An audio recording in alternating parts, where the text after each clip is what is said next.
The void of space was quiet, broken only by the soft hum of the Vanguard Eternal, the largest battleship in the Galactic Empire's fleet. Its black hull reflected distant starlight, a predator drifting through endless darkness.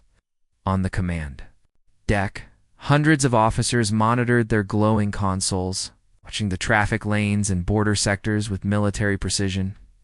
This part of the galaxy was forbidden to outsiders, marked in every chart with warnings that translated into all known languages do not approach. No species dared to enter without permission. None until today. The silence broke when a young sensor officer's voice cut through the comm. Admiral, unidentified object on long-range scans, heading directly toward our formation.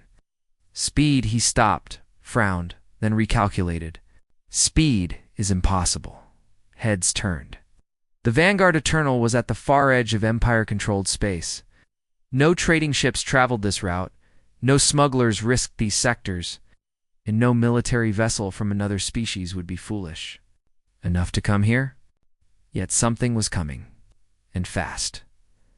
Admiral Varric, a tall, gray-skinned veteran with deep scars along his jawline, rose from his command chair. Put it on screen. The main view screen flickered, showing the distant speck of a ship small. Compared to the massive Imperial battleships, its design unfamiliar. Its hull wasn't sleek or majestic like Imperial ships. It looked functional, industrial, scarred by old impacts, scorched in places. Like a vessel that had already survived far too many battles. Open a hailing channel, Varric ordered. Across the deck, officers exchanged looks. Normally, protocol was 2. Fire warning shots at intruders, but Varric wanted to know why this ship was here. The comm officer opened the channel, voice sharp. Unidentified vessel. This is the Imperial fleet. You have entered restricted territory. Cut your engines and prepare to be boarded. For a few seconds, nothing answered. Then the screen shifted, and the image of a human appeared, a man late 40s, tan skin, hair cut short, a faint smile tugging at his mouth as if none of this was serious. Behind him, the interior of the ship looked cluttered, wires and panels open like the ship was. Mid-repair. "Hello there," the man said casually, leaning back in his chair. "We're just passing through. No need for the drama."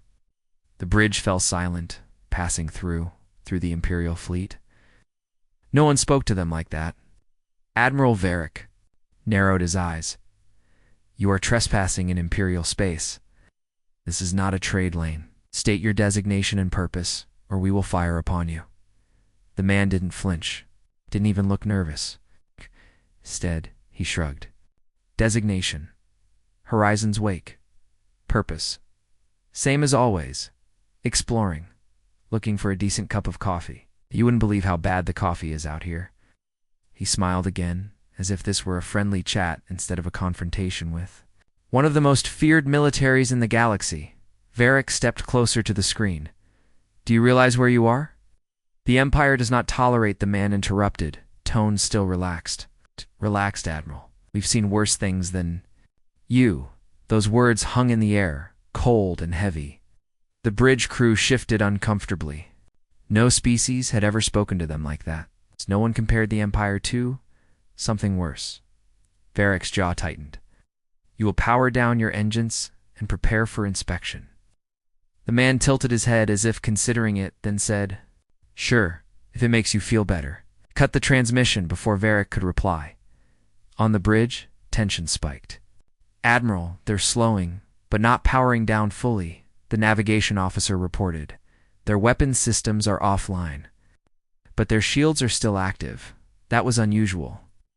Most ships, when threatened by the Empire, shut down.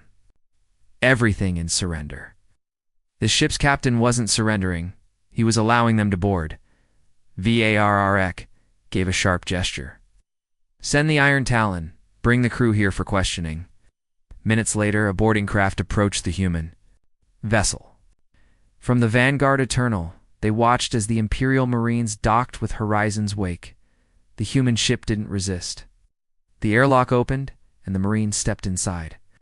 The comms officer patched through the audio from the boarding party. "This is Sergeant Varric. We're inside. Looks like he paused. Looks like a workshop. Everything's patched together. Engineering is unconventional, but it's functional. Whoever these people are, they know how to keep a ship alive. Under hellish conditions, the sound of footsteps, then voices. The sergeant again. We've made contact with the captain. He's offering us drinks. Drinks, Varric muttered. Yes, sir. Tea, coffee, and, something called biscuits. Varric stared at the screen, his unease growing. This wasn't fear. This wasn't defiance. This was something else entirely: confidence, casualness. As though the Empire's authority was just a background. Noise in the captain's day, the Marines escorted the humans back to the Vanguard Eternal. Varric studied them as they stepped.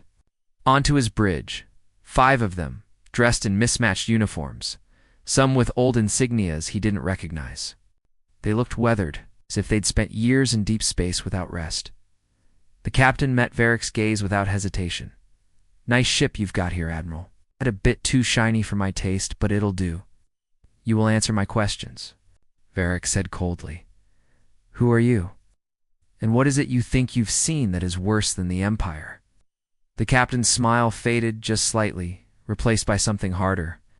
You wouldn't believe me if I told you. He leaned in, his voice quiet but carrying enough weight that the entire bridge seemed to still. But you'll find out soon enough. Varric held his gaze. There was no fear in the man's eyes, only the calm of someone who had walked through fire before and expected to do it again. That calm was more unnerving than any threat. The captain straightened and gestured to his crew. Now, if you're done with the formalities, we've got somewhere to be. Varric's voice was low, dangerous. You're not going anywhere. Until I understand why you are here. The human paused at the lift door and looked back.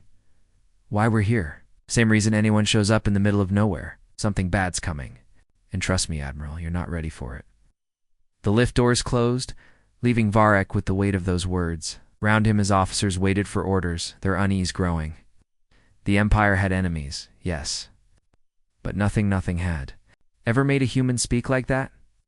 And deep in his chest, the Admiral felt something he hadn't felt in decades. Fear. The interrogation chamber aboard the Vanguard Eternal was designed to intimidate. Cold metal walls, harsh overhead lighting, a single table in the center with 2 chairs, one for the interrogator, one for the subject. The air smelled faintly of disinfectant, the kind used to scrub away both dirt and blood. Captain Elias Kane sat in the chair with his hands resting casually on the table, as if this was just another stop on his travel itinerary. His expression was calm, eyes scanning the room as though evaluating its construction instead of worrying about his own fate. Across from him, Admiral Varric remained standing, towering over the human. His posture radiated power. His eyes demanded respect. Kane didn't flinch. You speak like you have no fear, Varric began, his deep voice echoing off the walls. No species has ever stood before me with such disregard for the Empire's authority. Kane's lips curved into a faint smirk. Authority is just a word, Admiral. I've seen it crumble before. Varric leaned forward slightly. And yet you are here, in my custody. Explain yourself. The human shrugged. You intercepted us. We weren't looking for you. If we were, trust me, you wouldn't have known until we were already inside your ship. A low, dangerous rumble came from Varric's throat. The guard by the door tensed, fingers brushing the grip of his weapon. But Kane's tone stayed steady, calm, measured, even playful. Let me guess, Kane continued.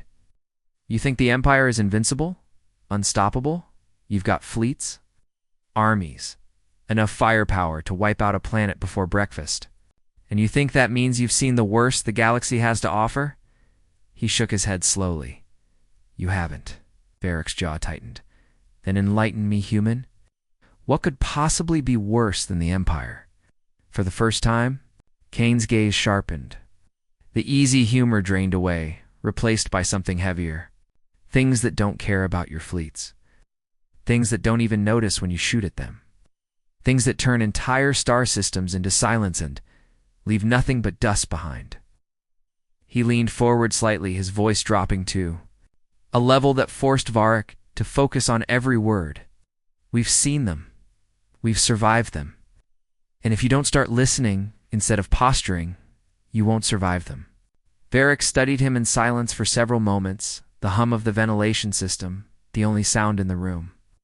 This human believed what he was saying, no hint of bluff, no sign of desperation, just certainty. "What are these things?" Varric asked at last.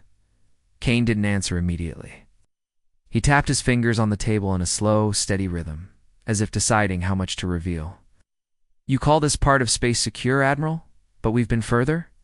Beyond your borders? Beyond anyone's borders? There's a region where no one returns from ships vanish. Stations go dark. We've been there. We came back, but not unscarred." Varric's eyes narrowed. "You speak of myths. Old trader ghost stories?" Kane smiled faintly, but there was no humor in it. "You think we'd wander into your territory just to tell ghost stories?" He shook his head. "It came because we picked up something on our long-range Scanza signal. Faint, distorted, but familiar. One we thought we'd never hear again." Varric stepped closer. "Familiar how?" Kane's gaze locked with his, because the last time we heard it, it was coming from the wreckage of a fleet that no one not, even us could save. The Admiral's mind raced. The Empire had fought countless wars, had defeated enemies who believed themselves untouchable. But something in Kane's voice unsettled him more than any threat. This wasn't bravado. This was a warning. "You expect me to believe that a small, patched-together ship of humans knows of threats the Empire has never encountered?" Varric asked. Kane's smirk returned, but his eyes remained cold. "Not knows of, has fought. And before you dismiss us, remember this. We're still here. And a lot of very powerful civilizations aren't." Varric considered him for a long moment. Then he turned toward the door. "Keep them under watch, full surveillance. If he's lying, I will know. And if he's telling the truth..." He didn't finish the sentence. The guards moved to escort Kane back to the holding quarters, but as he passed Varric, the captain spoke quietly. "Just for the Admiral's ears. Should be more worried about what's coming than about us." Being here, hours later, Varric stood on the command deck of the Vanguard Eternal, looking out at the horizon's wake still docked to their side. Reports from the sensor teams trickled in strange readings. Faint energy signatures from deep space, nothing matching known ships or weapons. It was all too close to the coordinates the human captain had mentioned. Varric's second in command stepped beside him. "Do you believe him?" The Admiral didn't answer immediately. His eyes stayed fixed on the stars ahead. Finally, he said, "I believe something's out there. I believe we might already be too close to it." Deep in the shadows of the docking bay, aboard Horizon's wake, Kane and his crew moved with quiet purpose. Their plan wasn't to escape, not yet. They were waiting, watching, and when the thing they feared finally arrived, Kane knew the Empire would understand exactly why humans acted like nothing could scare them, because compared to what was coming, nothing else mattered. The first sign came as a whisper through the Vanguard Eternal's comm systems, not words. Not language, just a strange, low resonance that slid under the skin and settled deep in the bones. Admiral Varric stood on the bridge, his eyes narrowing. As the sound pulsed through the ship, it was faint at first, almost ignoble, but it grew in intensity with each passing second. The crew exchanged uneasy glances. No one dared speak above a whisper, as if raising their voice might draw attention. "From whatever was making it? Source?" Varric demanded. "Unknown," replied the comms officer, fingers flying over the controls. "It's not coming from any ship or station in the system. It's just there. Everywhere." The sound wasn't static. It wasn't interference. It had a pattern's low, deliberate, almost like breathing. And underneath it, so faint it was almost lost, came another noise, a distant, metallic scraping, as though something impossibly large was moving against the hull of reality itself. Kane, still confined aboard the Horizon's wake, heard it too. He was sitting on the edge of his bunk when the vibration passed through him. His crew members went still, all conversations dying mid-sentence. The youngest of them, Ensign Rivera, muttered under her breath, "Not again." Kane's jaw tightened. "Yeah, again." On the Vanguard Eternal, Varric turned toward his science officer. Run full spectrum scans. I want visuals, thermal, gravimetric, everything. The officer's face paled. Sir, the scans aren't coming back. Varric frowned. What do you mean not coming back? They're just gone, sir? Send the signal, but nothing returns, as if the probes we sent never existed. An icy stillness fell over the bridge. Kane's voice broke through the tension. Shh. Transmitted via an open channel from the human ship. You're trying to look at it, aren't you? Varric's gaze snapped toward the CUM display. Explain? Kane said simply. It doesn't want to be seen. Da. The more you try, the less you'll find. Stop looking before it notices you're looking. It's ridiculous. Varric barked. Is it? Kane's voice was calm, but there was steel underneath. We lost 12 ships before we figured that part out. Not destroyed. Lost. Wreckage. No signal. No last transmission. Just nothing. A tremor passed through the deck. It's not violent, not enough to trigger alarms, but enough for every crew member to feel it in their feet. The whispering sound grew sharper now, almost forming syllables alien. Inhuman syllables that made the air feel thicker. Varric's tactical officer spoke up, voice unsteady. Sir, long-range gravimetric sensors are showing distortion ahead. Space-time curvature beyond normal parameters. Varric turned toward the display. What he saw wasn't a ship. It wasn't even a shape. It was an absence in area of space, so utterly black that it seemed to devour the starlight around it. What is that? Varric demanded. Kane's voice came through again, quieter this time. That's your problem, Admiral. The absence grew, expanding like an ink spill across the void. Small debris, dust, fragments of rock vanished into it without a ripple. Then, just as suddenly as it had appeared, the distortion stopped growing and hung motionless in space. Watching ready weapons, Varric ordered. Kane's laugh was humorless. You think guns will help? This isn't a fight you win with cannons, then what does win it? Varric asked, his voice sharp. Kane didn't answer immediately. Survival. But you won't like the rules. Yet. The absence pulsed once, like a heartbeat. Every light on the Vanguard Eternal flickered, and somewhere deep in the human captain's mind, a memory returned cold corridors filled with silence, drifting through the remnants of a fleet that wasn't there anymore, the same sound whispering. In his ears, whatever this thing was, it had found them again. And this time, it was curious. The first move came from the Empire. Admiral Varric had seen enough. He would not allow some absence and space to stalk his flagship like a predator circling prey. With a curt order, he commanded the Vanguard Eternal's forward batteries to charge. The ship's hull shuddered as the massive plasma cannons powered up, energy humming through. Conduits like the growl of an awakening beast. Target the center of the distortion, Varric said, his voice sharp and unyielding. His tactical officer hesitated. Sir, we still have no lock. There's nothing to fire anyway. The bridge crew obeyed, and the cannons roared, hurling bolts of searing plasma into the darkness. They vanished instantly. No explosion, no impact, just gone. It was as if they'd been swallowed before they even left the barrels. Kane's voice crackled over the comes from the horizon's wake. You just fed it. Varric's glare could have burned through steel. Explain yourself. That thing doesn't destroy matter, Kane said. It takes it. You just gave it more than it had before. Almost as if in agreement, the absence pulsed again this time, twice in rapid succession, each pulse stronger than the last. The whispering sound they'd all been hearing shifted tone. No longer a low hum, it now carried an edge, a rising sharpness. Like glass under strain, on the science deck, alarms blared. The distortion was no longer still, was moving.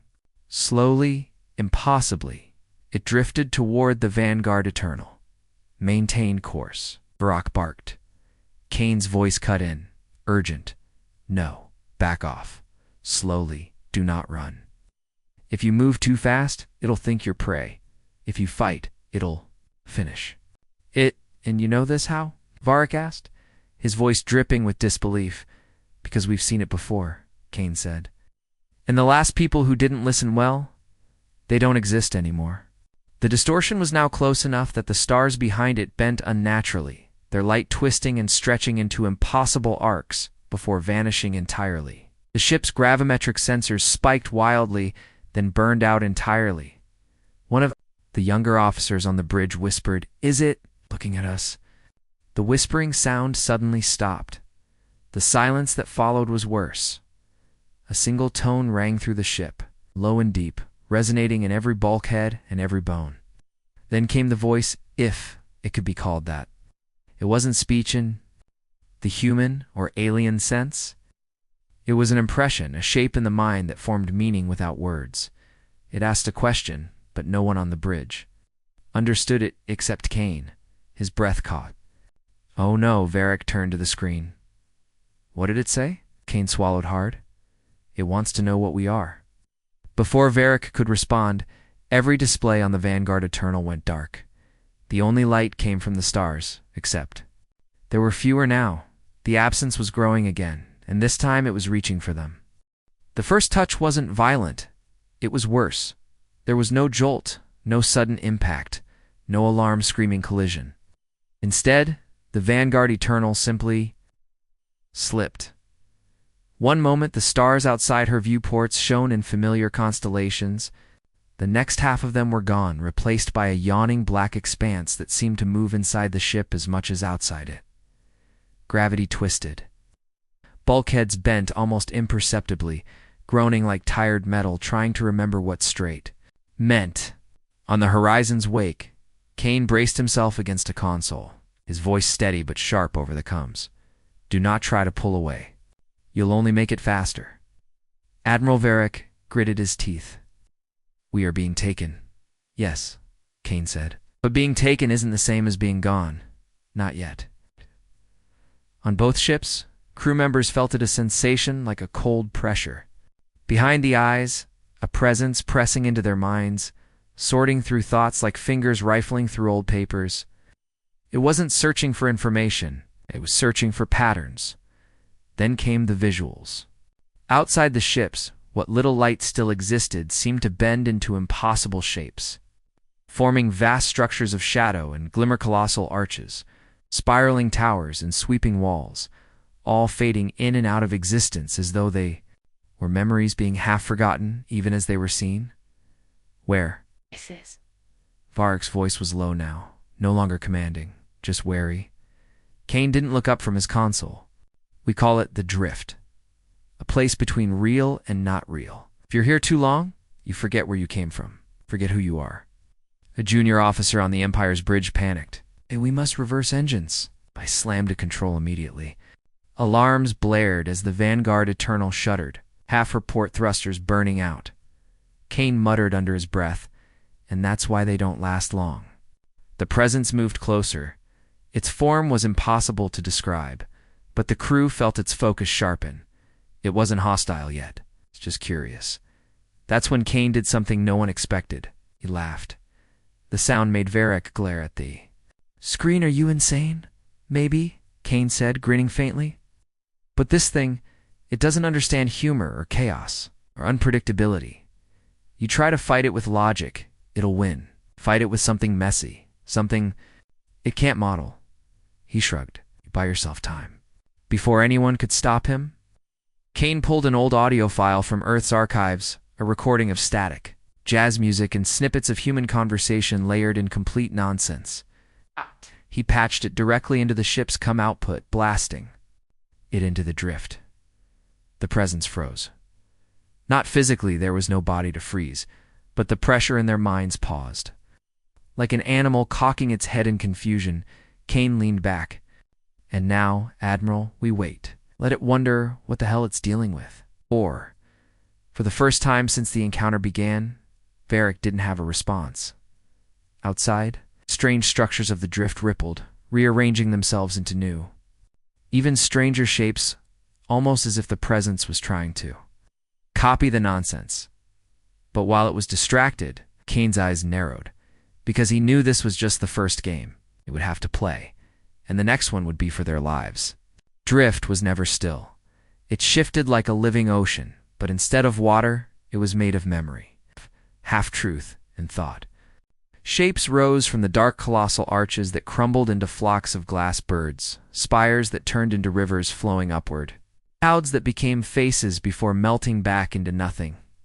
It was impossible to tell what was real, because in the drift, everything was real for as long as you believed it. Kane knew this. That was why he wasn't afraid. The alien presence was still there, hovering at the edge of their minds, tasting their thoughts like an animal sniffing at food. It didn't understand them yet, but Kane knew it would try. If it succeeded, they'd be stripped apart memories, identities, everything until nothing human remained. The Vanguard Eternal's crew looked shaken. Admiral Varric tried to stand tall, but his eyes betrayed unease. Whatever this thing is, he said to Kane Overcomes, we can't just confuse it forever. Sooner or later it will adapt. Kane smiled faintly. That's the point. We don't give it something. It can adapt to. How? Varric demanded. You talk like this is a game. It is, Kane replied. But it's not chess. It's not logic. He paused. It's jazz. With a flick of his wrist, Kane flooded the drift with more chaos snippets of human history. Moments stitched together in no coherent order. Battle cry. An old Earth's advertisement for laundry detergent. A baby laughing. The static pop of an old radio broadcast. The thundering roar of a rocket launch. The alien reacted, if you could call it, that by shifting the drift's scenery. Wildly. 1 second they were surrounded by endless black ocean. The next by fields of burning silver grass. Then by a great rotating cube made of thousands of human faces. Each silently mouthing words. Varric's crew watched in horrified fascination. It's imitating us. Someone whispered. Trying to, Kane said, it's like a predator that's never seen its prey before. Sampling, testing, trying to wear us like a mask. But Kane wasn't finished. Deeper, pulling something raw from his own mind, an emotion that had no clean edges. Not fear, not joy, not rage, but a blend of all three. The messy, stubborn defiance only humans seem to carry. The alien froze again. The drift trembled. Kane's voice was low now. Listen to me, you. Whatever you are. You're not the first thing to scare us. And you won't be the last. We've fought storms that burned worlds. We faced extinction with our teeth bared. If you think you can unmake us, you'd better be ready to choke on the pieces. For a moment there was nothing but silence. Then the presence pulled back.